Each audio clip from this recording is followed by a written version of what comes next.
দিন পাল্টালো। আবগারি দুর্নীতি মামলায় আদালতের ক্লিন চিট অরবিন্দ কেজরিওয়াল ও মনীষ সিসোদিয়াকে। উপযুক্ত তথ্য প্রমাণের অভাবেই মামলা থেকে কেজরিদের মুক্তি, মন্তব্য দিল্লির রাউস এভিনিউ কোর্টের। কেজরিদের মুক্তিতে আবারও দেশের শীর্ষ তদন্তকারী সংস্থার তদন্ত দক্ষতা প্রশ্নের মুখে পড়েছে। মামলার রায় শুনে কেঁদে ফেলেন কেজরি।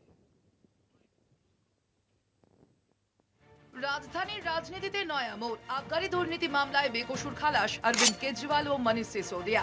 দিল্লির রাউস এভিনিউ কোর্ট বলেছে, অভিযোগ প্রমাণে সিবিআই যে তথ্য ও নথি পেশ করেছে তা পর্যাপ্ত নয়। একাধিক গুরুতর ত্রুটি রয়েছে চার্জশিটেও। আদালতের এই পর্যবেক্ষণ ফের দেশের শীর্ষ তদন্তকারী সংস্থার তদন্ত দক্ষতা নিয়ে প্রশ্ন তুলল। দিল্লির প্রাক্তন মুখ্যমন্ত্রী, উপমুখ্যমন্ত্রী ছাড়াও আম আদমি পার্টির 21 জন নেতাকে বেকসুর মুক্তি দিয়েছে রাউস এভিনিউ কোর্ট। আবগারি দুর্নীতি মামলায় 2023-এর 26শে ফেব্রুয়ারি গ্রেপ্তার করা হয় দিল্লির উপমুখ্যমন্ত্রী মনীষ সিসোদিয়াকে। 2024-এর 26শে জুন গ্রেপ্তার করা হয় কেজরিওয়ালকে। দিল্লির তিহার জেলে বন্দী রাখা হয় দুজনকে। সেই বছরেরই 13ই সেপ্টেম্বর সুপ্রিম কোর্ট জামিন দেয় দিল্লির প্রাক্তন মুখ্যমন্ত্রীকে।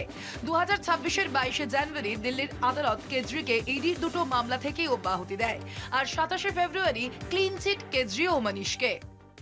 আপ সুপ্রিমোর জেল যাত্রায় রাজনৈতিকভাবে সবচেয়ে বেশি লাভবান হয় বিজেপি। কেজরিকে দুর্নীতিগ্রস্ত বলে দাগিয়ে রাজধানীর ক্ষমতা দখলে উঠে পড়ে লাগে গেরুয়া শিবির এবং 10 বছর পরে আম আদমি পার্টিকে সরিয়ে ক্ষমতার তখ্তে বসে বিজেপি। শুক্রবারের আদালতের রায়ে কেজরির দুর্নীতিগ্রস্ত তকমা ঘুচল। রায় শুনে আবেগতাড়িত হয়ে পড়েন আপ প্রধান, কেঁদে ফেলেন ক্যামেরার সামনে। 24 घंटे टीवी चैनलों के ऊपर डिबेट चलते थे, खबरें दिखाई जाती थी केजरीवाल भ्रष्ट है, केजरीवाल भ्रष्ट है।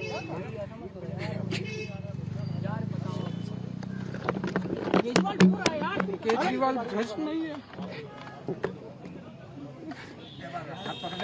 मैंने केवल अपनी जिंदगी में ईमानदारी कमाई है। इन्होंने झूठा केस लगाया और आज ये साबित हो गया। कोर्ट ने कहा है कि केजरीवाल कट्टर ईमानदार है, मनीष सिसोदिया कट्टर ईमानदार है, आम आदमी पार्टी कट्टर ईमानदार है। জেলে গেলেও মুখ্যমন্ত্রীর পদ থেকে ইস্তফা দেননি কেজরিওয়াল। সেই অর্থে পদে থাকাকালীন কেজরি দেশের প্রথম মুখ্যমন্ত্রী যাকে হাজতবাস করতে হয়। কলকাতা টিভি।